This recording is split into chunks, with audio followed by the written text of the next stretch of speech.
For years, the UK and Europe have been trying to find the perfect substrate mix to match the traditional ABG mix.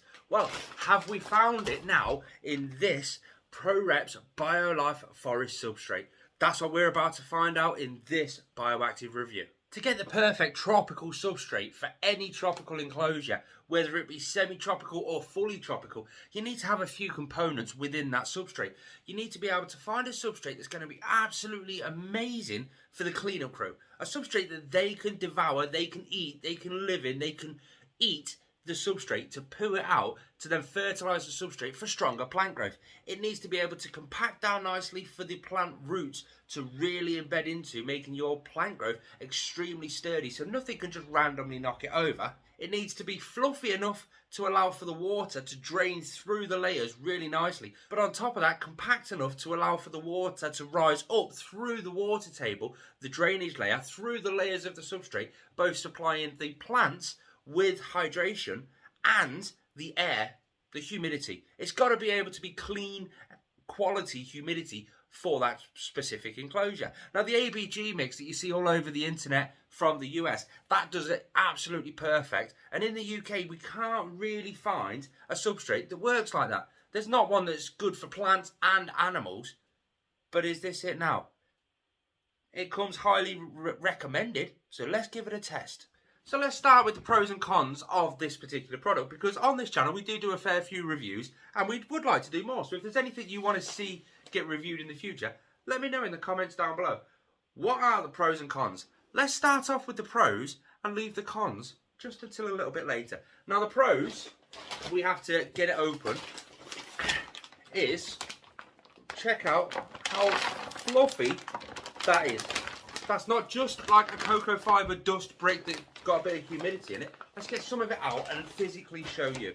It's got so many ingredients built in within that you can do so much with it. It's really light and fluffy. It's not wet and damp where you squeeze it and it stays in a ball. It just falls back apart. So it is fluffy enough to allow for the water levels to go through it. So if you spray this, it's not just going to all clump up, or it's not going to ball up on top of the actual substrate and run off like the Arcadia Earth Mix Arid.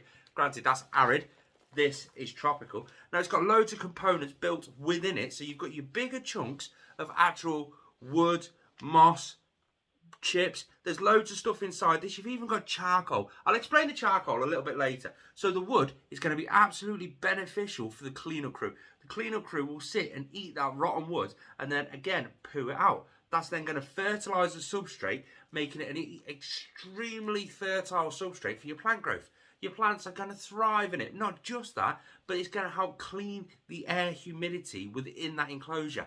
Take my green tree python just there. He's got 4 bags of it just sat in the bottom.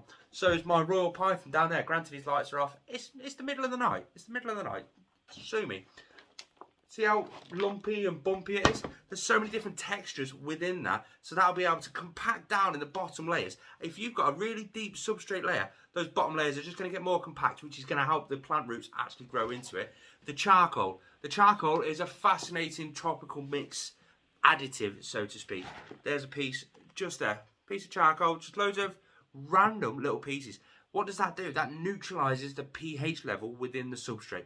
One, making it not so acidic, which means the humidity that's given off by the water from this throughout the day is not going to be acidic. It's going to be pH neutral, which is exactly what you want for an extremely clean air inside your enclosure.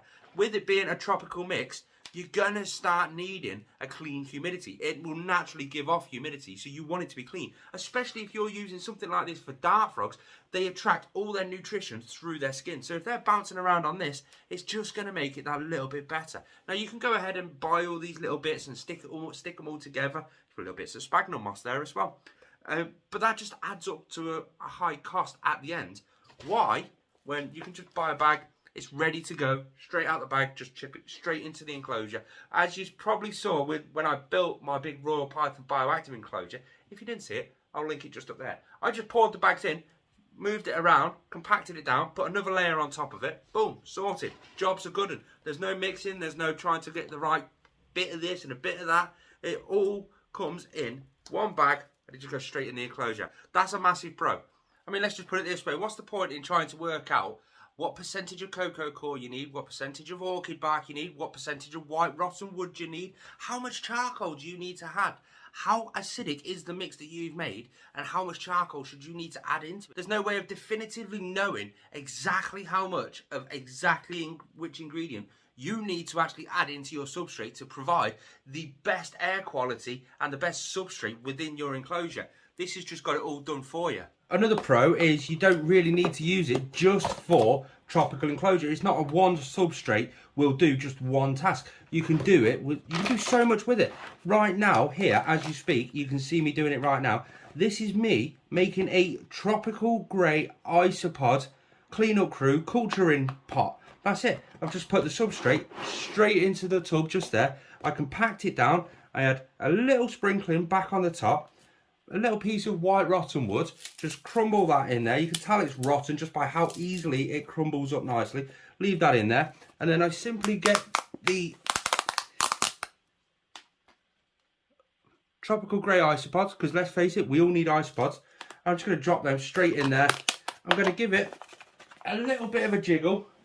And then a tiny little spray on one side of the enclosure. That's it, just one side, give it a bit of a humidity gradient throughout it. And that's how I'm going to set up to culture my isopods, my tropical grey isopods anyway. I'm going to add a little bit of more food in there. I've got the Reptile Systems black pellet. It's actually not Reptile Systems, it's Aquarium Systems. And just open it up and sprinkle a few.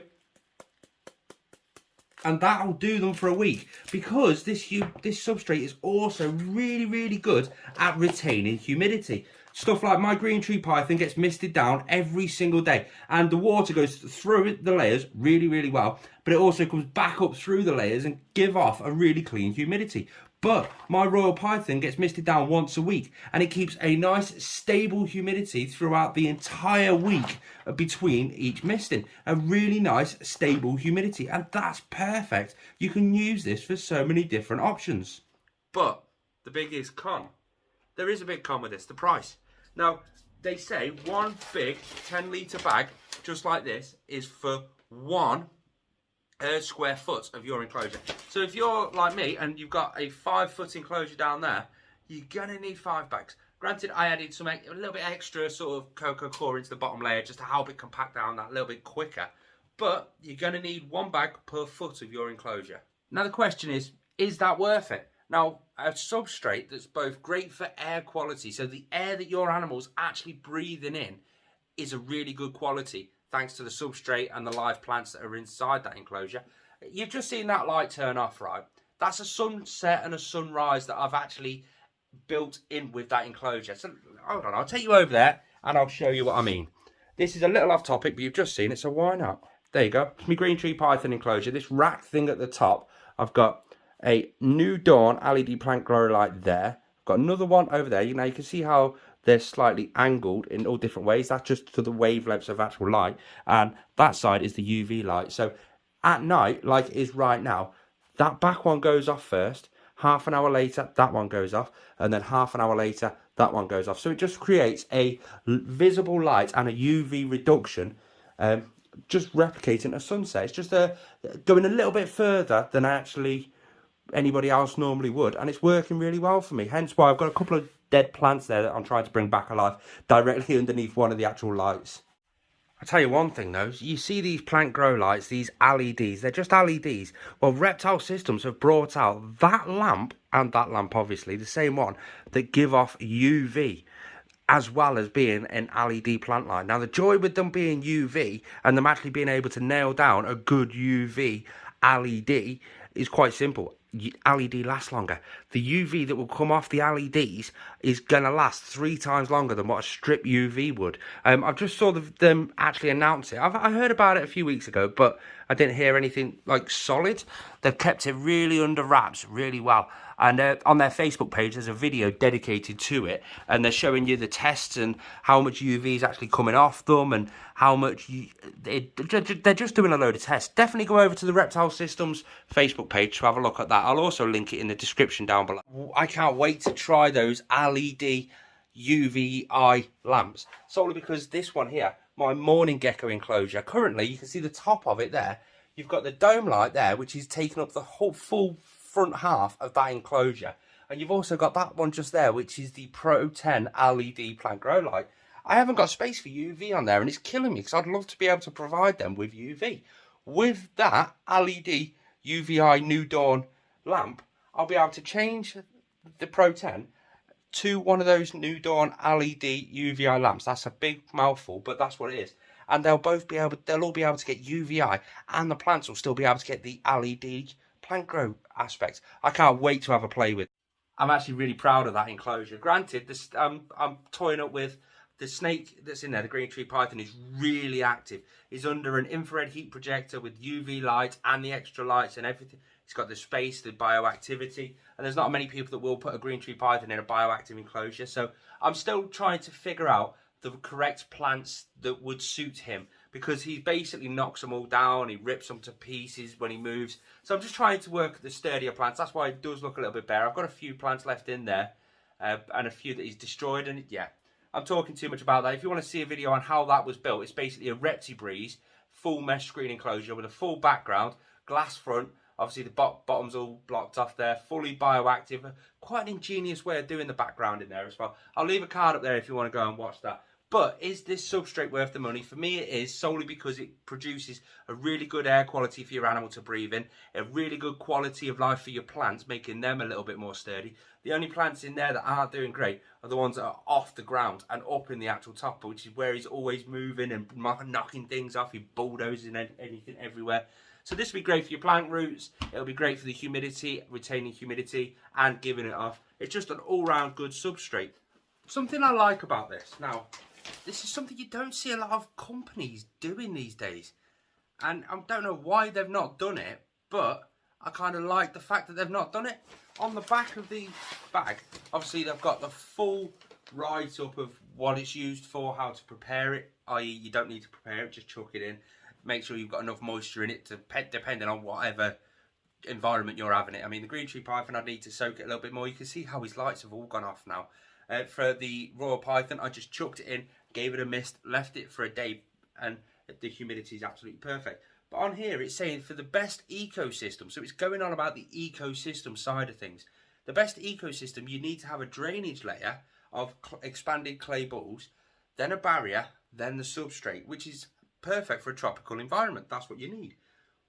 They're not promoting their own expanded clay balls, because Prorep do I've got to be careful here because this bag's actually open.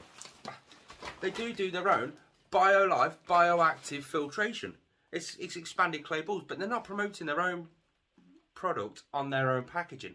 They're letting their own product speak for themselves. It's a quality thing. As you can tell, I've got loads of it. It's definitely stopped me from buying for all the little bits and bobs and cluttering up my entire room with all these bags of this and a bag of that and a bag of this, and I've got to expand this sphagnum moss, I've got to expand this cocoa fibre, mixing it all together. It stopped me doing that because I just go down the reptile shop, whether it be Cheshire Reptile Rescue or Sutton Pets and Exotics, and I just pick up however many bags I need. I can also go on Swell Reptile and order it with my discount code NE10INF at checkout to get you 10% off. Again, be linked in the description down below. And I always like to keep a big bag like this one handy, just for when I am doing like my tropical grey isopod cultures. I've got orange isopod cultures to make, I've got dwarf white isopod cultures to make. So if you want to see me culture them and see how I actually culture them, because they're all slightly different, make sure you hit that subscribe button. Thanks for tuning in, guys. Peace out.